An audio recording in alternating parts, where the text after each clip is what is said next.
Então, boa noite mais uma vez, pessoal. Vamos iniciar hoje a nossa aula síncrona da componente curricular Gêneros Textuais Acadêmicos. Então, boa noite ao Mick, Bárbara, Clarice, Elismarco, Luciana. Boa noite. E estamos gravando para... Boa noite, professor. Boa noite. Gravando para deixar gravado aqui para os colegas que não conseguiram participar hoje. Clarice, muito obrigada pela reflexão. Ah, beleza, Clarice. Vamos lá. Faz parte de todo, né, da nossa formação. E tem a ver também um pouco com essa questão dos textos acadêmicos. Então, eu vou começar aqui, ó, escrita acadêmica na formação do professor de matemática, explorando a importância da comunicação escrita para a formação do professor de matemática e suas práticas acadêmicas. Aí, por que eu comecei assim? Porque a escrita para a matemática e para as exatas, ela precisa ter algumas condições que diferem de outras áreas de conhecimento. E é isso que a gente vai separar aqui e vai ajudar vocês também depois lá na avaliação. Deixa eu passar aqui o primeiro. A importância da escrita acadêmica. Primeiro ponto que temos que observar. 1. Clareza matemática. O que isso quer dizer? A clareza matemática é fundamental para a transmissão precisa de conceitos e ideias, permitindo que os alunos compreendam e apliquem conhecimento de forma eficaz.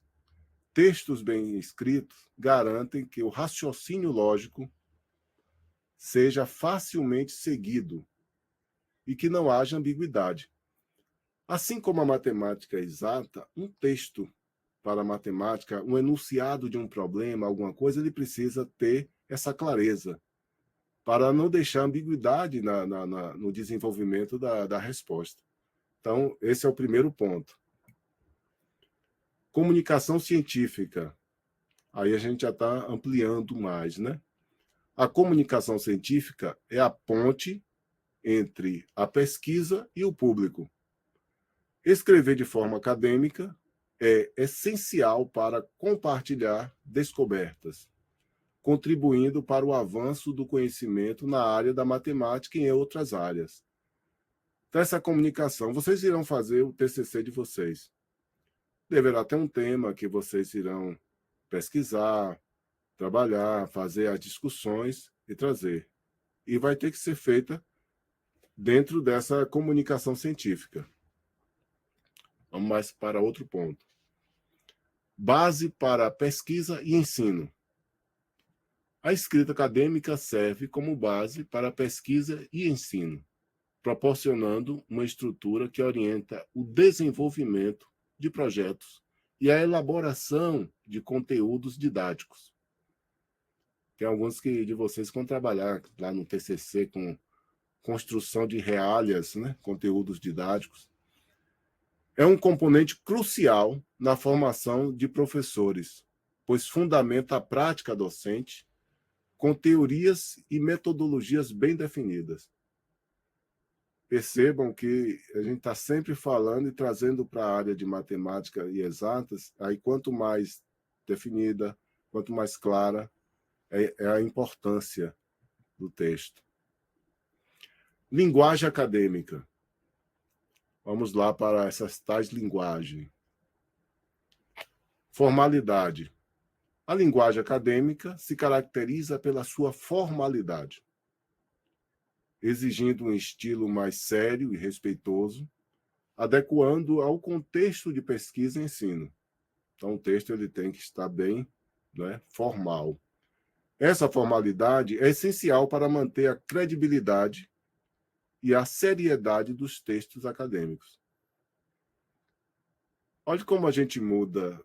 Vocês percebam, antes que nós estávamos gravando, estávamos batendo papo, conversando sobre várias questões, mesmo referindo-se às questões burocráticas da disciplina, a questões da escola, tal, e era menos formal. Quando eu comecei a gravar, eu comecei ali, fiz aquela introdução, dei a boa noite, a gente já está mudando, porque aqui já tem uma exposição à aula. É nesse sentido que a gente vai utilizando. Impessoabilidade. A impessoabilidade é uma característica fundamental da linguagem acadêmica, evitando o uso de pronomes pessoais e expressões subjetivas. Isso permite que o foco do texto seja na pesquisa e nos argumentos apresentados, em vez das opiniões do autor. Então, não é um texto opinativo. Eu, pessoalmente, tinha uma dificuldade muito grande de escrever textos opinativos, geralmente textos jornalísticos, e um amigo meu, amigo irmão, de abençoada memória, jornalista de mão cheia e titulista, uma das pessoas que eu conheci, que tinha um conhecimento muito grande, me ensinou um texto opinativo, um texto jornalístico, ele é bem diferente de um texto acadêmico. Eu tinha estudado muito fazer texto acadêmico, ser dentro da academia, e tinha uma dificuldade, porque o texto opinativo, um jornalístico, você precisa ter um ritmo, né? E ele é menos formal. Mais uma, precisão conceitual. Mais uma palavra da matemática, né? Que a matemática é precisa. A precisão conceitual é crucial para a comunicação acadêmica, pois garante que os termos e ideias sejam apresentados de forma clara e sem ambiguidade. Voltamos ao primeiro slide lá. Segundo, o uso de definições rigorosas e terminologias técnicas adequadas é necessário para facilitar a compreensão e a replicabilidade dos estudos. Gêneros acadêmicos. Aqui entramos nos nossos gêneros, né? Que são artigo científico, resumo, resenha crítica, relatório de pesquisa e trabalho de conclusão de curso. Poderia dizer outros, que dentro do trabalho de conclusão de curso, a depender do curso, de mestrado, doutorado, tem outros nomes. Mas basicamente são esses. A estrutura matemática dos textos. Olhe lá vocês da matemática. Objetividade. A objetividade é fundamental na escrita acadêmica, pois permite que as informações sejam transmitidas de forma clara e direta, facilitando a compreensão do leitor. Um texto objetivo evita rodeios e vai diretamente ao ponto, valorizando a informação essencial. E para os matemáticos, para a área de exatas, isso é necessário, né? Bem diferente da área de humanas, de ciências sociais. Vai ver isso, eu vou falar um pouco mais sobre isso.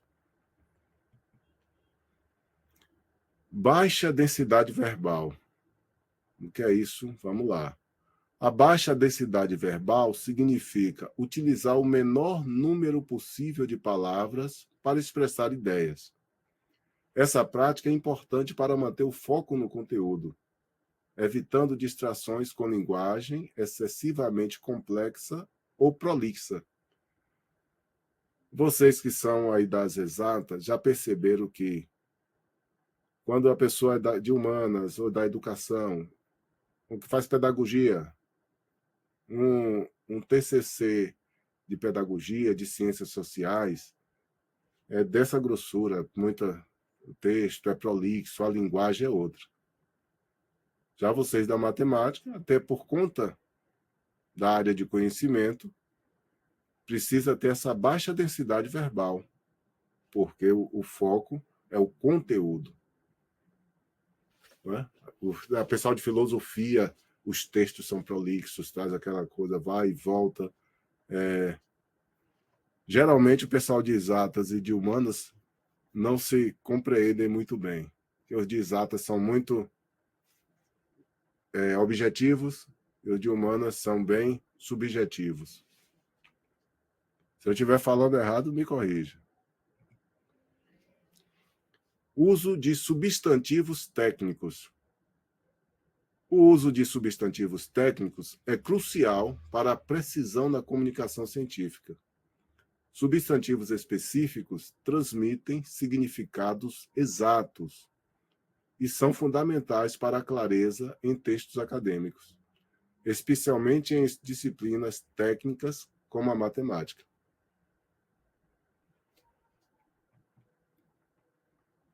Vamos lá? Vamos pegar cada um, né? Um resumo acadêmico. Eu pedi para vocês para fazer uma resenha crítica, né? A tarefa lá. Sim. É uma das avaliações. Então vamos aqui. Resumo acadêmico, matemático. Professor. Sim, pode falar. Resenha aí. Na resenha, ela está pedindo um texto, um artigo, um capítulo de um texto, né? Ou de um livro. Pode fazer a resenha baseada em 2 livros ou se é um livro só? Eu fiz de 2, depois eu fui refazer de novo para fazer só de um só. Se na resenha, geralmente é sobre um livro, né? Que você consegue, tal. Para você fazer com 2, teria que ter essa separação. Seria quase que uma comparação, um texto comparativo, né? Resenhando os 2 e trazendo aí elementos. Mas usualmente com um. Eu vou falar um pouquinho sobre isso aqui. Então, pode usar os 2 comparando? Pode, porque para mim não vai ter. Eu especifiquei aquilo ali para facilitar para vocês, para ter um norte, ter um foco. Mas, como nós estamos em experimentações e essa escrita, você trazendo aí esse texto comparativo entre 2, né, autores ou 2 temas, pode ser interessante. Porque eu vou olhar muito isso aqui que eu estou falando para vocês aqui, né? Essa objetividade, essa clareza.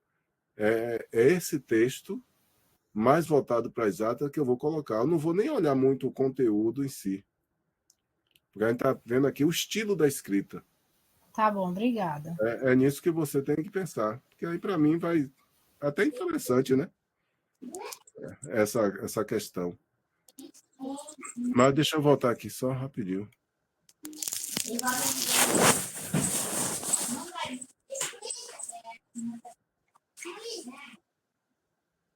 Aí. Só voltar aqui. Ele está falando aqui do resumo acadêmico. Acho que eu vou. Que aqui ainda nesse slide, acho que tem a resenha. Vai ter várias formas, né? Então, o primeiro do resumo: identificação do problema. Identificar claramente o problema é essencial para orientar a pesquisa e definir o foco do estudo. Um problema bem estruturado ajuda a guiar todo o processo de investigação. Então, o primeiro ponto que a gente quando vai pegar um texto de vocês que é pedido, eu vou analisando esses pontos aqui. Não o conteúdo em si, o tema que você escolheu. Por isso que eu falo, tema livre. Porque a gente está preocupado com a estrutura do texto, não é? Definição do objetivo. O objetivo do resumo acadêmico deve ser claro e específico, indicando o que se pretende alcançar com a pesquisa. Isso ajuda a estabelecer a relevância e a importância do estudo. Descrição do método. O método deve descrever a abordagem utilizada na pesquisa, incluindo técnicas, ferramentas e procedimentos aplicados. A clareza na descrição do método é crucial para a replicação do estudo. Se eu faço um estudo e vou descrever ele ali, Elis Marcos, que vai ler aquele estudo, nessa descrição do método, tem que ser possível para ele replicar aquele estudo. Então, por isso que ele deve descrever a abordagem, né, total. A apresentação dos resultados. Os resultados devem ser apresentados de forma objetiva, incluindo dados relevantes, análises estatísticas e interpretações. É aqui que se evidencia a contribuição da pesquisa para o campo da matemática, na apresentação dos resultados. Conclusão e implicações. Isso aqui para o TCC de vocês, a regra é essa aqui. A conclusão deve resumir os principais achados, como era, por exemplo, o de Clayton, falou lá sobre a lei, não é? Ele já definiu lá o objetivo, a lei e tal, tal. E nas conclusões ele vai. A conclusão deve resumir os principais achados, que seriam as percepções dos professores, que realmente ele identificou, e implicações do estudo, além de sugerir futuras pesquisas ou aplicações práticas. É o fechamento que amarra todas as informações apresentadas acima. Agora vamos para artigo científico. Introdução. A introdução deve contextualizar o tema. Às vezes vocês vão escrever artigos científicos aí, até mesmo se fizer o TCC, depois pode transformar em artigo. A introdução deve contextualizar o tema, apresentar a relevância do estudo e delinear os objetivos da pesquisa. É fundamental captar a atenção do leitor e estabelecer a importância da questão a ser investigada. Isso é interessante que vocês observem. Você está escrevendo para o outro, está escrevendo para o leitor. A introdução de um artigo, ela é fundamental para que o leitor continue a ler o artigo. É ali onde você vai fisgar, né? Se você for pescaria, onde ali você prende ele, o leitor. Então, por isso que ele tem que estar desta forma. A introdução deve contextualizar o tema. Aí o leitor já vai entender que o tema está contextualizado, apresentar a relevância e delinear os objetivos da pesquisa. Aí ele vai decidir se vai continuar ou não a ler aquele artigo, se ele é interessante ou não. Revisão. A revisão de literatura envolve uma análise crítica das publicações anteriores. Aqui foi Luciana ou foi Clarice? Foi Luciana que falou da resenha lá, que ela usou 2. Foi eu, professor, mas eu depois voltei e fiz só de um livro. Tranquilo, não tem problema. O importante é essa estrutura do texto. Mas aqui, ó, na revisão de literatura mesmo, onde você envolve vários textos, várias publicações anteriores, nesse que você fez o primeiro, foi mais um pouco disso aqui, de uma análise crítica de 2 publicações, né? Anteriores, no caso aqui do artigo que você está escrevendo, mas nesse caso aí seu, você, quando pega os 2, você vai fazer isso. Relacionadas ao tema. É importante mostrar como o seu trabalho se insere no contexto existente e quais lacunas ele pretende preencher. Nós não vamos reinventar a roda. Muita coisa já foi escrita, estudada e trabalhada. Então, às vezes você pega um tema que já tem muita pesquisa em cima disso. Então, você faz uma revisão de literatura e aí você vai inserir o seu texto nas lacunas que você encontra nessas pesquisas realizadas anteriormente. Metodologia. A metodologia descreve os procedimentos e técnicas utilizadas na pesquisa. É toda a descrição. Deve ser clara e detalhada para que outros pesquisadores possam reproduzir o estudo. É aquilo que eu falei da replicação, garantindo a validade dos resultados obtidos. Perceba uma coisa, a maioria desses textos acadêmicos, desses gêneros, eles também têm certas semelhanças, né? Análise e discussão. A análise e discussão dos dados coletados são essenciais para interpretar os resultados à luz dos objetivos iniciais. Este é o momento de confrontar os achados com a literatura revisada e discutir suas implicações. Aqui uma coisa interessante. No TCC de Clayton, está muito bom mesmo, mas a questão de partida dele estava implícita, não estava clara na introdução que ele fez do TCC. E essa questão estava lá nos anexos dos questionários que ele utilizou para a coleta de dados. Foi a única coisa que eu sugeri a ele que deixasse claro.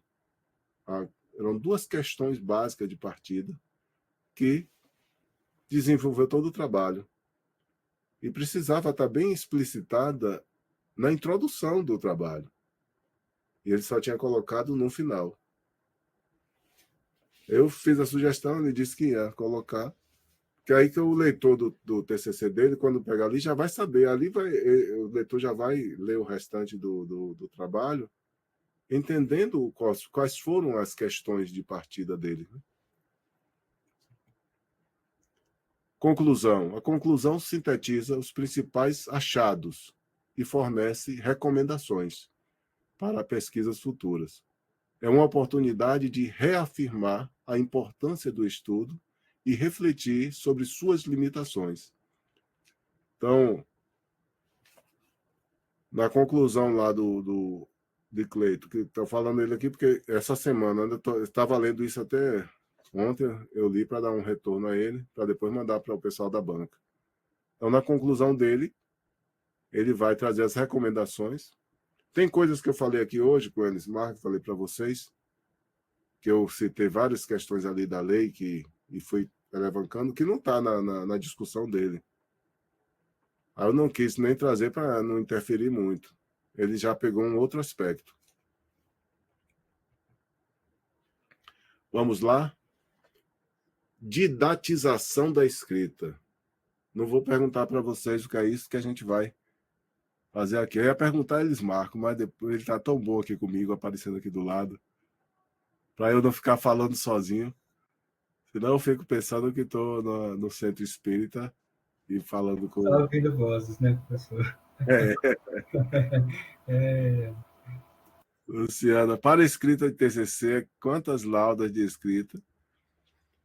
Oh, exatas, geralmente são menos. Mas, por exemplo, o TCC de Cleito tem 55 páginas, entre aquela capa até os pré-textuais, né? E os pós-textuais. Referência e tudo. No conjunto todo isso.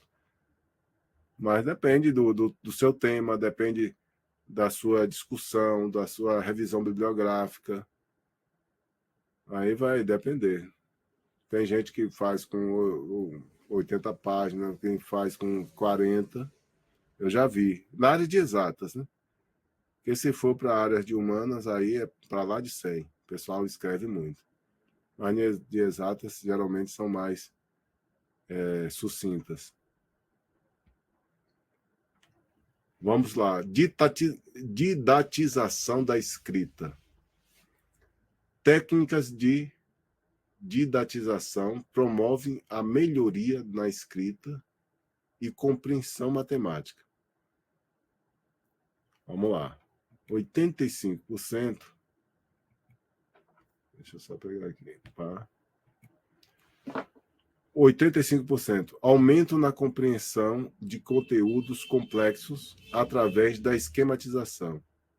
Então, na exata, sempre vocês fazem os esquemas, né? 70%. Melhoria na qualidade do texto após reescrita, evidenciando a importância desse processo.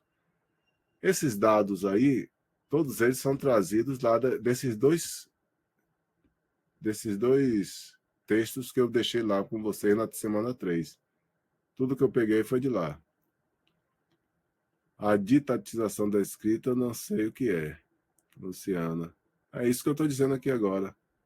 O nome já está dizendo, né? Didática, didatização. A gente vai pelos nomes. E está lá nos textos que...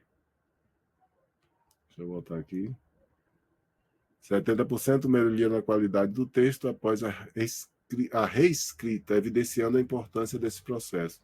Às vezes você faz o texto, depois você reescreve.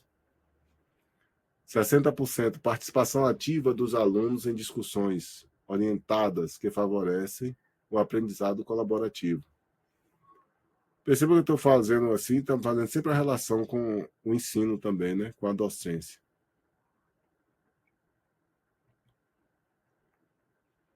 Ética e autoria. Estou chegando no final. Evitar plágio, citações corretas, todo texto acadêmico precisa ter isso.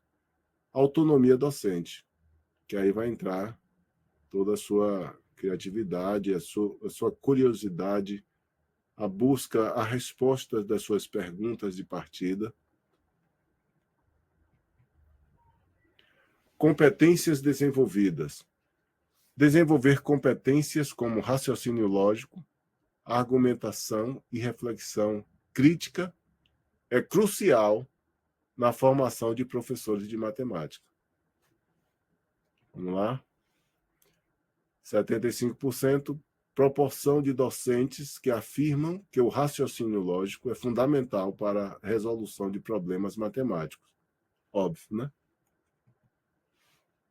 85%, porcentagem de alunos que consideram a argumentação como essencial para a defesa de suas ideias em trabalhos acadêmicos.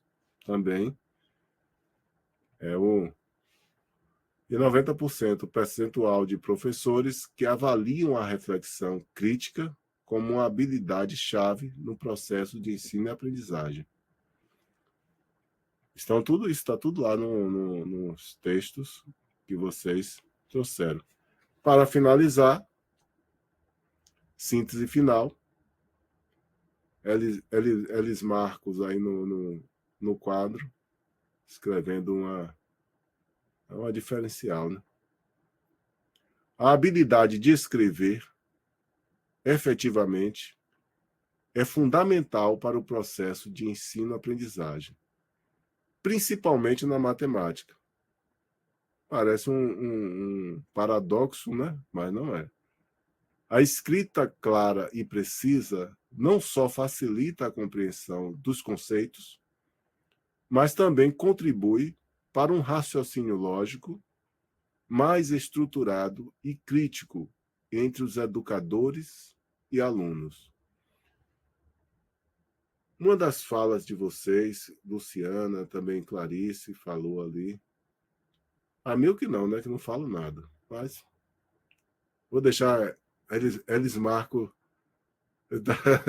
da dura dele.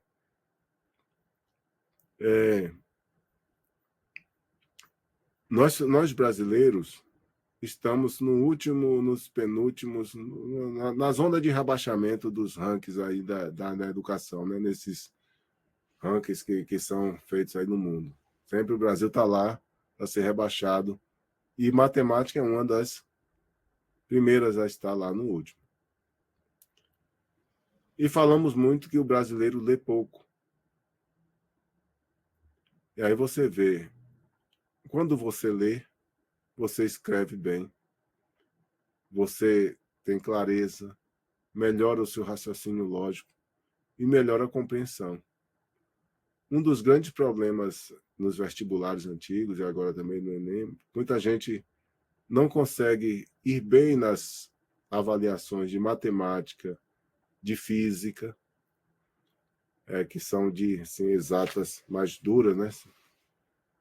Não é porque às vezes não sabem desenvolver a resposta, desenvolver uma equação, dar a resposta àquele problema apresentado. A grande dificuldade é na leitura, na compreensão do enunciado, principalmente na física. E isso é uma deficiência da formação.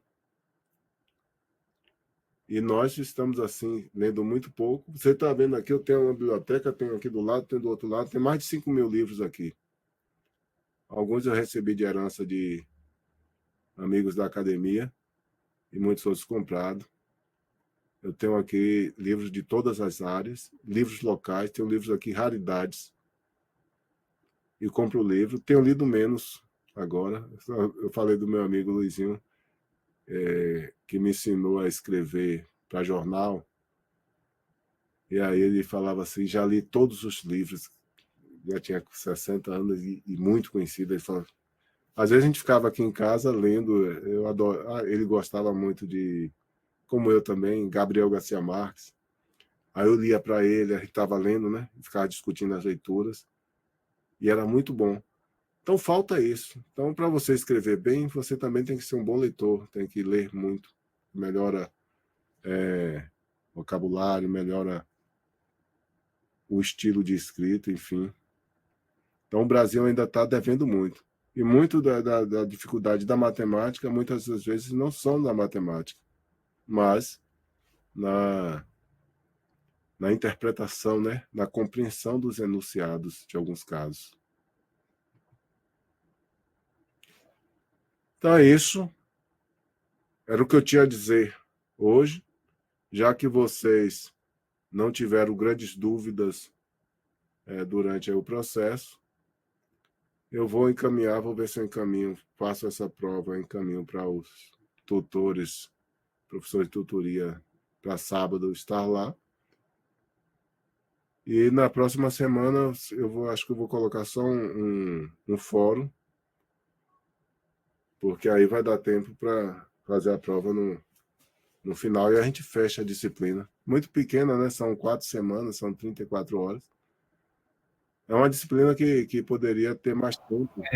Ela é pequena, mas o conteúdo é gigante essa disciplina, né? Exatamente, é por isso que eu estou Ela é dizendo. pequena, Mas mas aí o conteúdo é vem da compreensão das exatas, do pessoal das é, exatas. E eu fiz parte de toda o PPC desse curso de licenciatura em matemática EAD. Eu fiz parte do grupo que trabalhou e elaborou desde o primeiro. E estou fazendo parte também com o grupo do NDE desse último que está sendo revisado, que vai mudar para semipresencial, né? Porque o curso EAD, esse está em extinção. Quem foi que falou que ia ter dificuldade de ir no sábado? Foi quem? Oi, Foi? professor. Ah, foi Clarice. Foi Clarice. Clarice Brito. Aí, esse é um curso à distância, que, de fato, assim, se eu for pegar o pé da letra, como se diz no senso comum, no popular, se tem momentos presenciais, se tem essa obrigatoriedade presencial, ele já não é a distância total. Então, já poderia caracterizar como semipresencial. Mas o governo, desde o ano passado, esse curso está em extinção, o à distância, a licenciatura em matemática, nessa modalidade, que não vai ter mais, vai ter semipresencial. E praticamente 50% do curso será presencial. Imagine aí, Clarice já está com dificuldade para fazer um encontro presencial. Imagine 50%.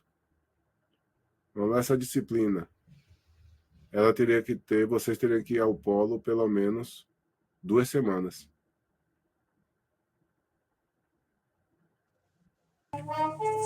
Então não vai ter mais esse EAD, não é, professor? Agora vai ser o SEMI.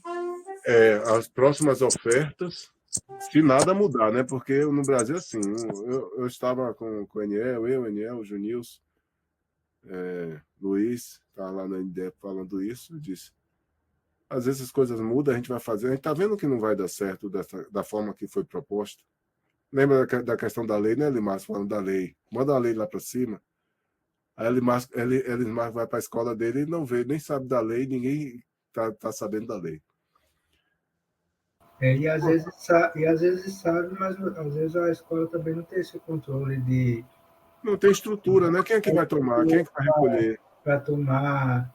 A escola tem estrutura, como é que diz, arquitetônica, O paredes, pessoal, eu falo pessoal. mas não tem, Você vai ter que ter uma pessoa para ficar fiscalizando e guardando, tem se uns às vezes não tem nem setores, como mas varrer. não tem a autonomia total, né? Para fazer. Então, são esse monte de questões que estão aí postas. A gente sabe, normalmente estamos sabendo o dia de hoje. De amanhã, só Deus para saber. Mas, enfim. Eu sei que se fosse presencial, semipresencial, eu mesmo iria desistir. Porque a gente trabalha, a gente faz, principalmente quem é já profissional, né? Uhum. Está trabalhando, ou na escola, ou fora da escola, que procurou, né, a formação. A gente trabalhar e ainda ter que, no final de semana, porque provavelmente seria no final de semana, né? A oportunidade das aulas. Seria na sexta e sábado, para poder. Depende. Né? Se você pegar um monte de curso que tem, Uhum. e nos polos, e todos concentrarem suas aulas presenciais na sexta, sábado ou quinta, esses polos teriam que ser gigantes, né? Uhum. Várias salas de aula para acomodar todo mundo. Essas aulas eu não teria condição de fazer, porque É isso. É o que está proposto, né? É o que está proposto. Vocês estão aqui, tá o bonde andando, não influencia em nada, não muda nada. Normal. Mas é o que está proposto, essa nova proposta do que está aí. Aí chega daquele o ano que. Não, pode falar. O professor Júnior falou com a gente, ele estava com a gente sábado lá no Polo em Capim Grosso, e ele falou sobre essa situação, né? E aí eu fico fazendo essa avaliação. Eu tive a primeira chance de fazer o curso de matemática pela UFBA, só que no Polo de Ipirá. E a condição lá era semipresencial. Eu não consegui fazer, porque, primeiro, o financeiro já era mais difícil. Eu não poderia dormir em Ipirá, porque eu trabalho, né? Eu teria que ir e voltar para Mairi todos os dias para poder fazer a aula, mesmo que fosse na sexta-feira e sábado, mas eu teria que ir e voltar, né? Para poder trabalhar. Então, vem o custo financeiro, vem a questão de saúde física e emocional, porque você fazendo essa viagem todo final de semana, desse deslocamento. Aí eu decidi que não ia mais. Eu comecei e nem continuei. Fiquei numa maior tristeza, porque sempre tive vontade de fazer o curso de matemática, porque eu tenho a pedagogia, né? Eu trabalho em matemática a vida toda e nunca vou conseguir realizar esse sonho.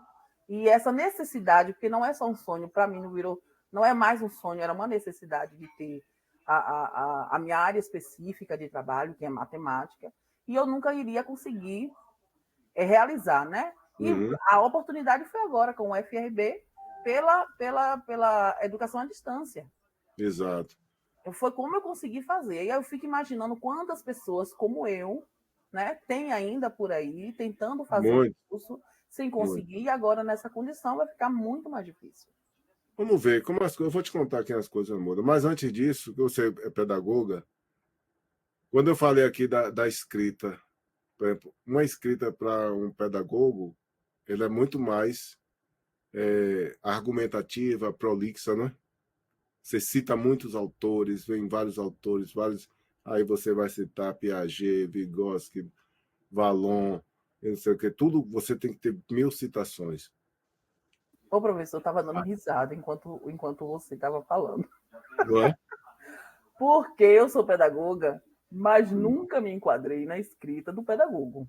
Pois é. Porque eu sou professora de matemática há mais de 20 anos. Você estava falando e eu estava super que me identificando com esse formato de escrita. Eu digo, aí, o meu formato de escrita é esse. Porque eu sempre brigava para construir as minhas escritas quando eu estava fazendo a minha formação no curso de pedagogia. Porque eu queria ser muito sucinta, eu queria ser muito objetiva, e os meus professores reclamavam muito. Bárbara, você começa e termina logo o seu texto. Você tem que ter mais argumento. Isso sempre foi muito dificultoso para mim. E aí, agora, você falando, eu digo, pronto, agora eu me encaixei mesmo. Agora eu acho que eu vou conseguir fazer os meus textos. Mas cada área tem, né, tem as suas peculiaridades, né? E a área de exatas é assim. É por isso que eu procuro, às vezes, na aula aqui, porque os textos que a gente encontra e que passa para vocês, às vezes não traz isso muito explícito. E aí a maioria das pessoas, às vezes, querem trazer mais informações e na matemática o mais é menos. O menos é mais, né? Aí. Minha câmera sumiu do mapa aqui. Foi, tava olhando, apareceu um bonequinho aí. Um avatar. Porque sumiu a câmera minha. Mas voltando aqui, a outra coisa, Bárbara, que você falou dessa dificuldade é o que a gente está lá. A gente está fazendo porque é obrigação fazer, né?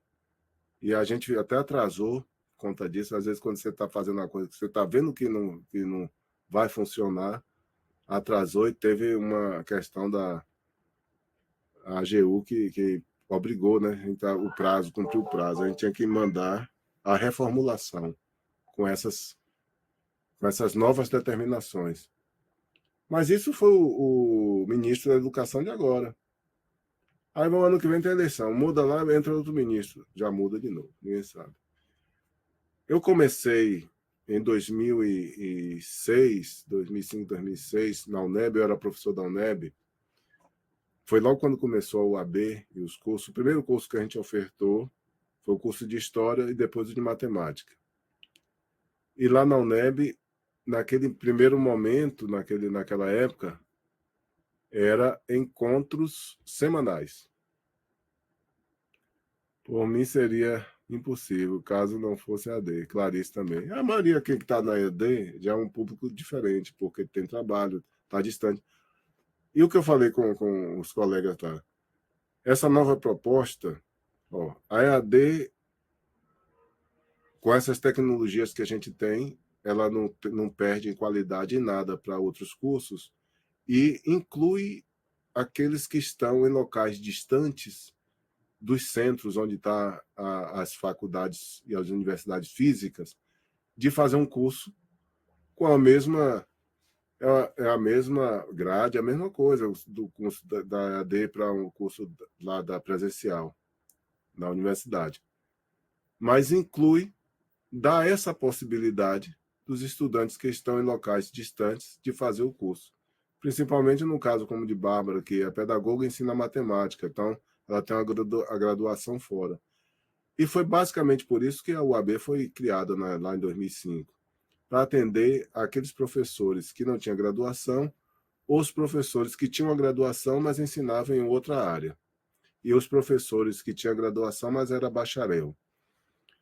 Aí a UNEB começou os cursos de matemática e de história. Eu fui coordenador na época da UNEB, o primeiro coordenador, e era semanal. Eu lembro que matemática era na quinta-feira.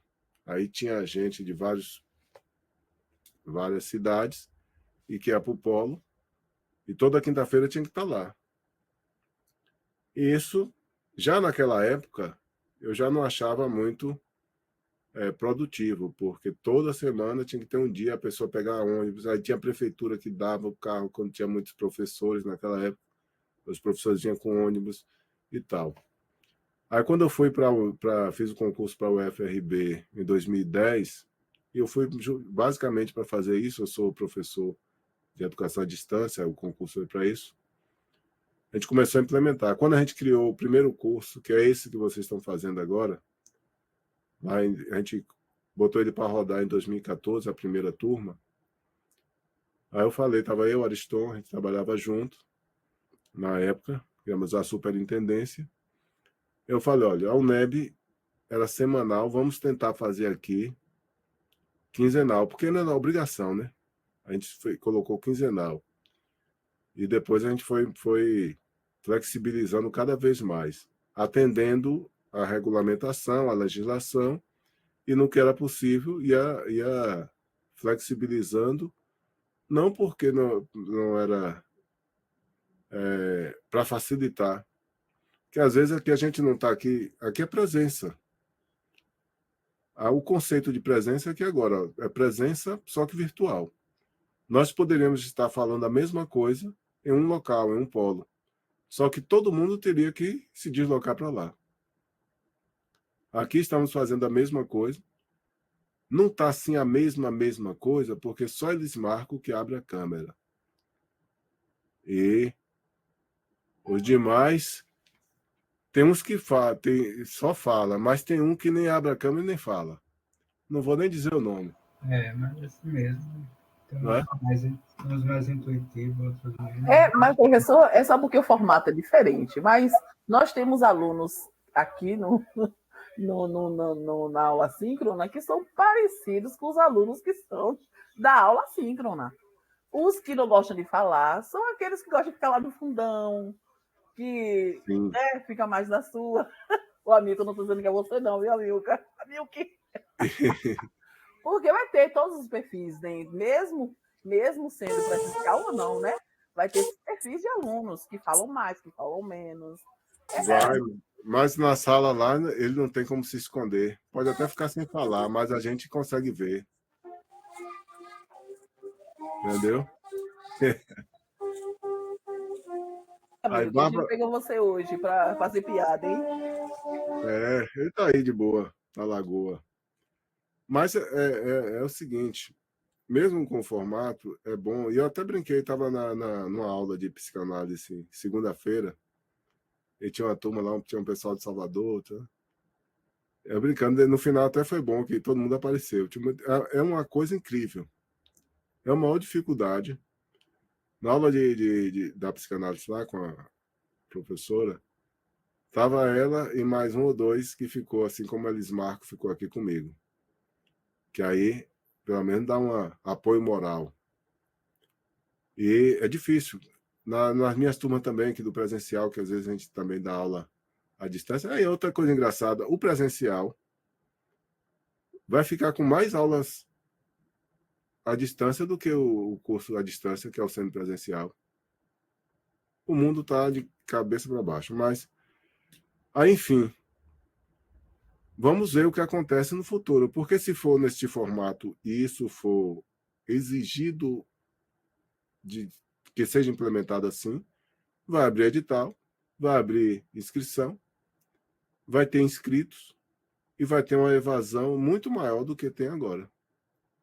Porque chega um momento que a pessoa vê que não vai dar para conciliar.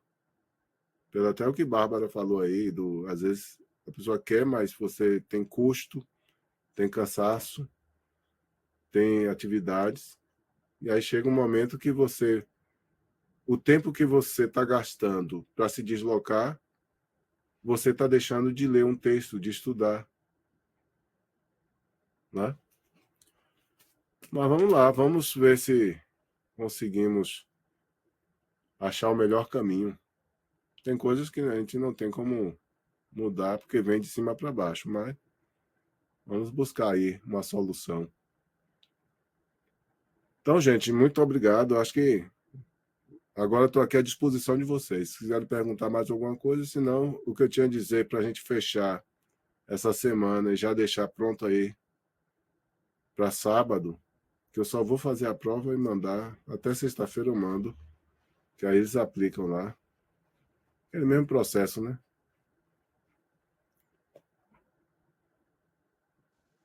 Ô, professor, eu também vou pedir a segunda chamada, porque esse próximo sábado vai ser letivo, e aí o pessoal pediu a presença de todos os professores para esse último sábado, né?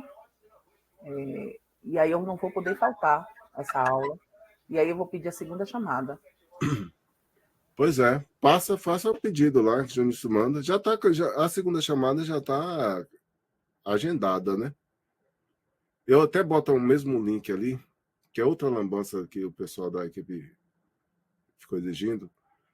Aí eu faço um link de tarefa, você nota, que é para as tutoras e o pessoal encaminhar as provas depois de digitalizada para lá, para poder sair as notas lá no bloco de notas. Só que o bloco de notas do Moodle não é o oficial das notas de vocês. E depois a gente faz a transferência toda para o SIGA, né?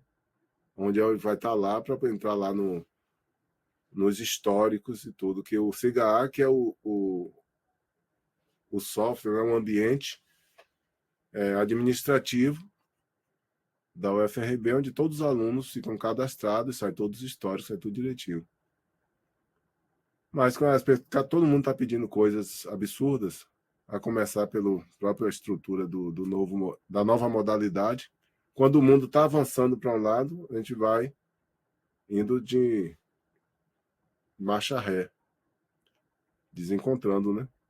Quando você consegue tem as tecnologias que facilitam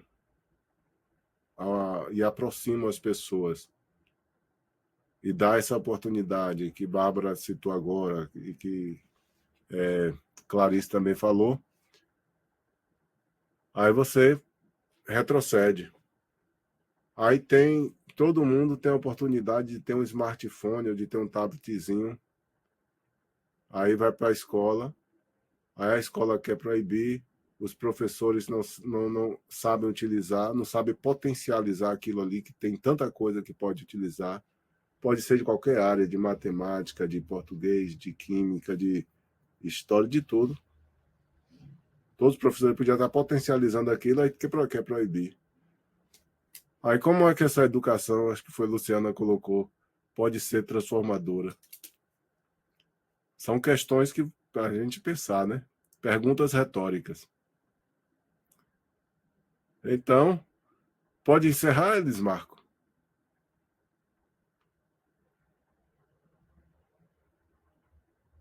Cadê você? Já pode sim, professor. Então, pronto. Aí Elismarco disse que já pode encerrar, então vamos encerrar. Prazer sempre estar tendo esse conhecimento com o senhor, porque eu Ai, estou boa demais. Manda chuva mais. Não, o bom que às vezes não é, a gente está compartilhando muita coisa, compartilhando experiência, compartilhando, não é? Você esteve lá na sala, trouxe uma realidade, Luciana fez um comentário, Bárbara trouxe outro, Clarice. E aí você vê que eu peguei essas falas de vocês e a gente foi aqui pensando juntos, na verdade, né? E essa é a forma de construção. O tempo hoje, nós não somos os professores hoje. Eu brinco, falo sempre para os meus alunos lá no presencial. Eu vou fazer essa pergunta para vocês. Qual é a diferença do professor para o aluno? A gente fazia essas perguntas lá na década de 90, né? A gente era estudante ainda. Lá de 80, década de 80. Naquela época. Era a pergunta, qual é a diferença? É uma brincadeira. Ninguém respondeu, Clarice respondeu ali, ó. Ô, professor, Ah, depende não, de quê? do posicionamento de cada professor. Não. Aí, dependendo do posicionamento de cada um, a gente pode responder essa pergunta. Naquela época, onde quase Se não for tinha. tradicionalista, Não, aí é que ele é o tá. super-herói. A gente pensa muito isso, mas não é. Naquela época da década de 80, onde acesso à internet era. No Brasil nem tinha, né? Pra gente normais. Aí falava assim: a diferença é que o professor chegou ao livro primeiro. Porque naquela época, a maior parte do conhecimento estava nos livros. Tanto que a gente comprava enciclopédias, né? Tinha a enciclopédia Barça, tinha outras lá. E o professor, por ser mais velho, chegava primeiro aos livros. Quando o aluno tivesse acesso àquele livro, tinha acesso ao mesmo conhecimento do professor e não tinha mais diferença. Aí, por que eu estou dizendo isso? Hoje, com o acesso à informação aqui na mão, todo mundo tem acesso às informações e ao conhecimento ao mesmo tempo. Tem aluno que pode ter acesso a um conhecimento muito mais atualizado do que o professor que não chegou a tempo ainda, não teve tempo de ver. Então, hoje, o papel do docente ele muda por isso. Porque antes ele era o detentor do conhecimento, porque ele chegava primeiro ao conhecimento. Como chegar ao conhecimento era mais difícil, não sei se tem gente mais velha aqui. Lembra quando as professoras que a gente estudava lá no ginásio e tal, mandava fazer pesquisa? A gente ia a professora dava o tema, dava lá e mandava pesquisar na biblioteca. Você na biblioteca respondia aquelas perguntas, copiando às vezes do livro e trazia para a sala. Você fez a pesquisa? Já fiz muitos estudos em biblioteca também, professor. Pois é. Na época era assim, eu não tinha negócio, tinha Hoje, eu cheguei a ter, assim, na minha cidade, tinha uns tipos de café, que você para usar os computadores, que quase ninguém tinha, né, no caso. Exato. É, você ainda do tempo que já estava mais moderno, né? Mas mesmo assim, hoje se tu pegar um aluno desses novos, eles sabem que a biblioteca, que a escola deve ter alguma biblioteca, mas uma biblioteca pública, eles nunca entraram. Nunca foram. Eu falo isso pelos meus sobrinhos aqui, que acho que tem. E nunca foi numa biblioteca pública da cidade. Porque todo o conhecimento que você pega na mão tem tudo.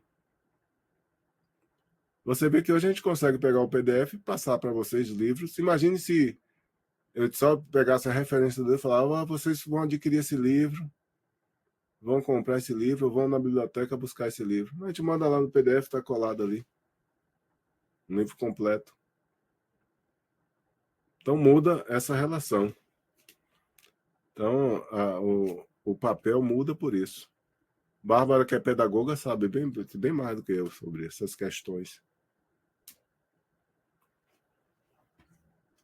Acho que ela já foi até embora. Não, eu estou por aqui, eu estou só ouvindo hoje.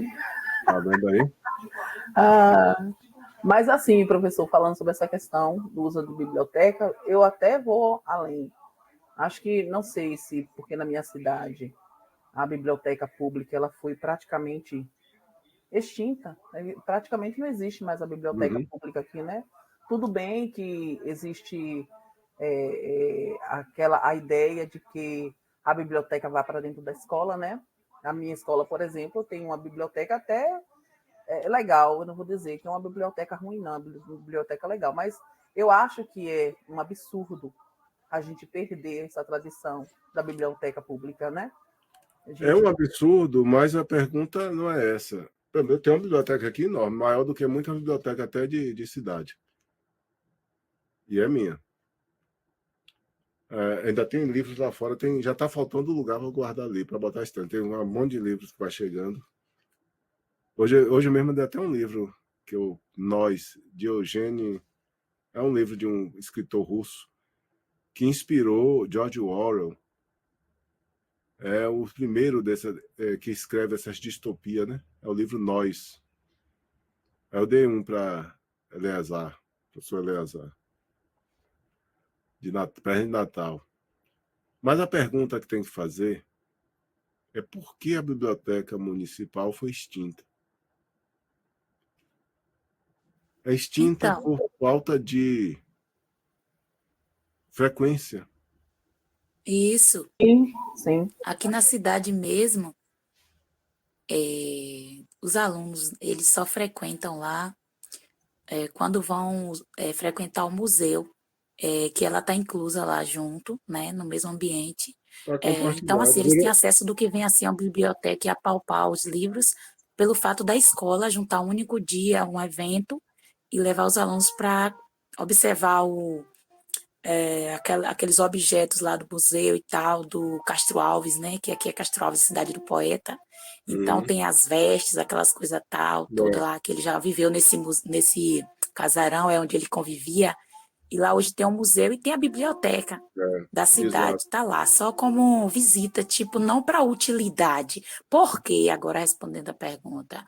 Porque hoje nós temos meios nós temos internet no celular, biblioteca no celular, no computador, Pois é. nós temos impressora em casa, se nós quiser imprimir um livro, se hoje nós estamos EAD, nós temos a condição de imprimir os textos que o senhor manda, imprimir alguma coisa, ou ler sem precisar imprimir, mas se a Exato. gente quiser imprimir, nós temos um acesso ligeiro, nós temos um acesso mais prático, menos trabalhoso, temos conclusões rápidas, temos meios facilitadores que até aprofunda, que engaja logo outros escritores próximos, e aí a gente aprofunda, a gente viaja, a gente pega uma barca aí que se a gente Isso. em casa, não precisa ir lá na biblioteca. Mas é isso que eu estou dizendo. Então, naquela época, o acesso a esse conhecimento que estavam nos livros, nos jornais.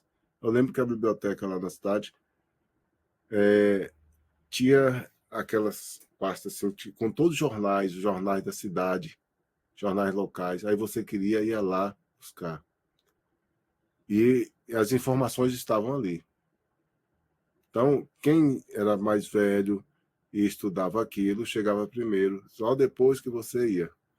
Então, esse acesso a essa produção, a esses textos, a esse conhecimento, tudo aqui na palma da mão, muda também toda a relação da docência, muda toda a relação do processo de ensinar-aprender, muda o centro, o foco da educação, que sai do ensino para a aprendizagem. Então, são essas questões que a gente fica no saudosismo, às vezes fica falando, poxa, tem que ter a biblioteca, eu acho importante, eu acho que tem que ter. Na cidade que tá, em Cruz tem, em Jiquiete, ela estava num prédio enorme que tinha colocado, aí voltou para o prédiozinho pequeno, e talvez depois desse prédiozinho pequeno, se não cuidar, ela desaparece, ela vai colhendo. Mas é importante se manter, como é importante ter um museu, preservar aí, como Castro Alves, preservar, e Castro Alves é importantíssimo, né? Para a literatura brasileira, para a poesia. É isso que eu falei, ó, se o brasileiro pelo menos lesse Castro Alves, o Brasil já seria um pouco melhor assim em relação ao processo de raciocínio lógico, de aprendizagem, de consciência, né, de sociedade, porque ele morre com 24 anos e deixou um legado que eu com mais de 60 não chego nem o pó, assim, a poeira do pé. E ele deixou, e aí sai de onde? Ali do Recôncavo, né? Lá de Cabaceiras e tal. E numa época que não existia nada, nem telefone, celular, televisão, nada disso existia. Só existia papel e caneta, e aquela caneta a tinta ainda. E ele fez tudo isso. Morre com 24 anos e deixou tudo isso. Se a gente olhar para a gente aqui, todos nós, e aí, o tempo que a gente está correndo e não ter nenhum legado assim tão importante, imagine. Pois é, professor, era isso aí mesmo que eu ia tocar nesse ponto interessante de 24 anos, né? E o senhor trouxe e posicionou bem, falou bem. Vem conhecer Castro Alves, vem trazer um pouco de coisa boa para Castro Alves aí, já que o senhor é um dos dirigentes aí da UFRB aí. Eu tenho uma aluna lá da biologia que ela é daí. Quando eu brinco, ela deixa para o ano que vem, que eu tô querendo ir lá conhecer toda essa parte. É Yasmin o nome dela. Ela vai sempre lá, ela vai o presencial, biologia presencial. E a gente marca. Se eu for, eu falo contigo. Vamos marcar, 2026. Professor, vai ser um prazer enorme, viu? Eu vou tirar aquela selfie e vou guardar. Eu vou porque eu gosto. Eu sou da Academia de Letras. Eu já fui presidente da Academia de Letras de Jiquié por 2 mandatos. Sou membro. Agora mesmo, uma confreira minha, uma colega da Academia de Letras, vai lançar o livro dela dia 5, sexta-feira, lá na Academia de Letras da Bahia, lá em Salvador, no Palacete. E eu fiz o prefácio do livro dela. Ela tinha me convidado, a gente tinha marcado para ir, seria no dia 12. Luciano, eu sou de letras aí, da formada em letras. Aí a academia teve que mudar para o dia 5, aí dia 5 não deu para ir. Aí ela pediu para gravar um vídeo de 2, 3 minutos, eu gravei. Ela gostou muito, disse que vai colocar na abertura. Vai ser a primeira. Ela vai falar depois de apresentar o vídeo. E quem fez o pós-fácil foi um professor português, que ela pediu também para gravar, que ele está lá em Portugal, não vai poder vir. E ela disse que vai colocar no final. Mas, e aí Castro Alves é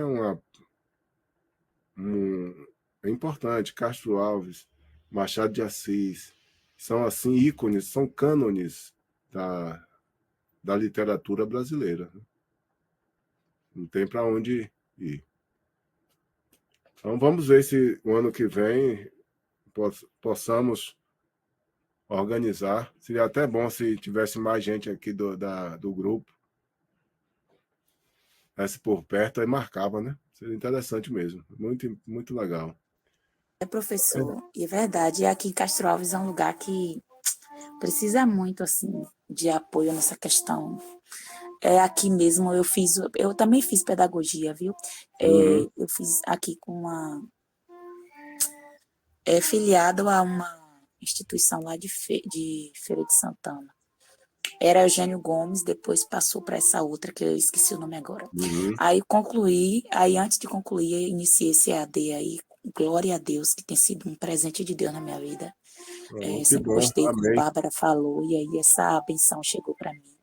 E assim, eu penso, professor, porque nos meus colegas aqui que formaram comigo, e não só com eles, não só eles, minha filha, por exemplo, que está concluindo agora o ensino médio, esse ano, concluiu, os filhos dos meus vizinhos, minha cidade, meu povo, meus colegas que eu encontro nas ruas, que eu vejo que eles têm desejo, eles até perguntam para mim, e aí, como é lá na UFRB, como é que eu faço para conseguir?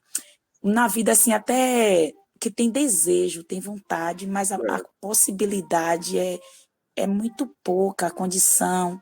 E assim, eu digo, não, velho, bora lá, você se inscreve no Enem e tal, e aí tem uns cursinhos que a gente já vai compartilhando no celular, umas coisas assim. Então, Sim. assim, se tivesse um ponto, por exemplo, aqui na cidade que trouxesse um abraço, dissesse, não, eu posso, eu estou aqui, você já está perto de você.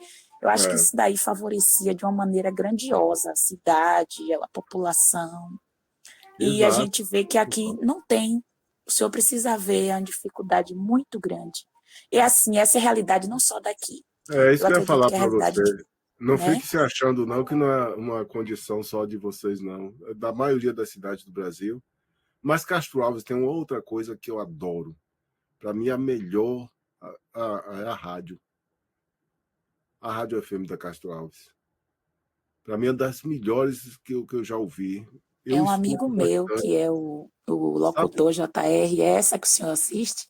É Castro Alves FM, né? 96 alguma coisa. 96,7, Castro Alves 96. FM. Isso. Para mim, É, esse amigo que eu falei de você, de abençoada memória, que partiu, meu amigo e irmão. Uma vez eu estava indo com ele, nós estávamos no carro, eu estava indo para Cruz, a minha casa lá em Cruz. Aí quando a gente saiu, chegou ali do vale em diante, subindo, aí já pega a Castro Alves. Aí eu liguei. Eu tenho até hoje um bilhete que ele queria que eu mandasse para lá, para esse colega seu. A gente começou a ouvir. A Rádio Castro Alves, ela para mim tem a forma de programação que é a melhor que eu já vi no mundo. A cada hora ela só tem 5 minutos dos comerciais e o restante ela vai tocando. Só que ele faz uma seleção de música de todos os gêneros. Ele surpreende. Aí Luizinho, que conhecia muito música, que gostava, a gente começou a ouvir, ele parou assim. Aí quando a gente retornou, ele fez um bilhete, né? Falou, mande lá para o pessoal da Castro Alves FMs. E disse que eu adorei tudo. Aí ele terminou assim, né? Fez o escrever, depois no final ele falou, diga que eu adorei tudo. E eu gosto demais da Castro Alves FM. Eu boto às vezes aqui porque aqui o rádio não pega, né? E tem que ser pela a internet, só para ouvir, porque é diferenciado. E eu não encontro isso em outras cidades até maiores. De que não é tem, verdade, professor, o senhor Castro Alves falou não tudo. tem. Lá no meu trabalho, o pessoal não ouve mais nada, só coloca isso aí. Quer dizer, no outro Se trabalho que eu tinha, era o você dia todo. vê-lo, o seu colega de lá que faz isso, parabenize, diga que estou mandando os parabéns e estou mandando os parabéns desse meu amigo que já está num lugar melhor do que o nosso, mas foi momentos assim importantes juntos, de boas lembranças, e a Rádio Castro Alves FM estava junto nesses momentos de amizade, de compartilhar momentos, né? Que hoje está tão difícil você ter amigos de verdade, que você sabe pode contar para os momentos bons e ruins. O pessoal está tudo hoje muito disperso, todo mundo só quer um aproveitar do outro quanto pode. E aí, para dar Deus parabéns a ele. Que para mim é a melhor rádio da Bahia, principalmente da Bahia, para mim é a melhor. em termos de Obrigada, programação. professor. Vou dar esse recado direitinho falar. para ele. O E eu selo faço do seu amigo. propaganda, eu faço propaganda direto. Quando me perguntam em qualquer lugar, eu falo Castro Alves FM. 96,7. Ela é comunitária, Clarice?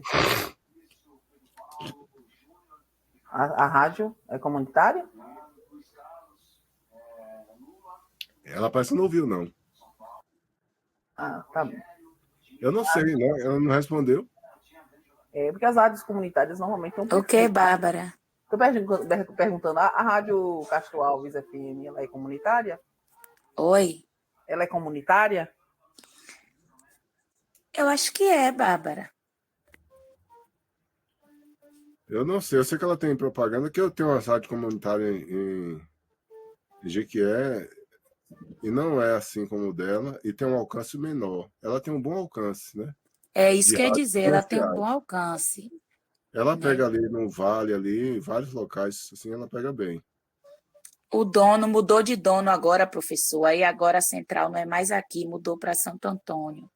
Ah, então foi Aí por isso que ninguém eu sabe senti como é que vai ficar dificuldade. agora. Mas ele está trabalhando lá ainda. Hoje mesmo, viajando, peguei e botei na GFM, porque teve alguma dificuldade de sintonizar. Aí, eu, contrariado, botei na outra, que é boa, mas não é tão boa quanto ela. Tomara que não mude também, né, o estilo. Então, vamos lá, né? Finalmente, vamos nos despedir. Boa sorte no sábado, para quem vai para o sábado. Eu acho que agora o dono é um político aí. Vixe, Aí ele acho que comprou essa rádio aí. Aí agora eu não sei como é que vai fazer. Aí Não vai sei se mudar, vai só vai ficar passar aquelas a mesma coisa, comerciais. não. Aí vamos, tá vendo? Tudo que é bom a gente vai perdendo. Botou político Então no meio. ela não é comunitária, não. Não. Botou político no meio, acabou. Só vai passar aqueles funk malucos, o paredão. E que não é Misericórdia. e não é que a FM lá não passe, não. Às vezes ela pega essas que a gente fica criticando, mas ela consegue escolher, ele, né, que fazia essa programação, escolher uma dessas, mas que são boas. Então vamos lá, gente. Até a próxima. Até a próxima. Até a próxima, professor. Foi um prazer imenso, viu? Que Deus abençoe o senhor. O senhor tem sido uma pessoa... O senhor é uma pessoa maravilhosa, viu? Amém, todos Queria nós. ter a oportunidade de estar mais presente, de ter mais acesso às suas aulas, da gente ter mais aulas. Faz um jeitinho aí de estar com a gente no TCC, dá um jeitinho aí de vir de novo. Deus abençoe você e todos vocês aí, caros colegas também. Tudo é como Deus quer, não muda uma vírgula. Não cai uma folha sem a vontade dele. Então. Valeu, professor. Valeu, boa noite. Tchau. Vou parar. Obrigada. Nada. Ei, professor, vou conversar com o senhor no particular, no privado, no Zap, posso? Pode. Obrigada. Tranquilo. Eu não sei se vou responder hoje, tem até algumas coisas que apareceram. Tudo bem, professor, qualquer dia o senhor responde. É porque eu cheguei agora, agora que eu vou ver se eu faço alguma janta, alguma coisa. Estava viajando, esse deslocamento maluco que eu fiz hoje. Tá bom, de carro. obrigada. Tá bem. Pronto. Boa noite, então. Aqui a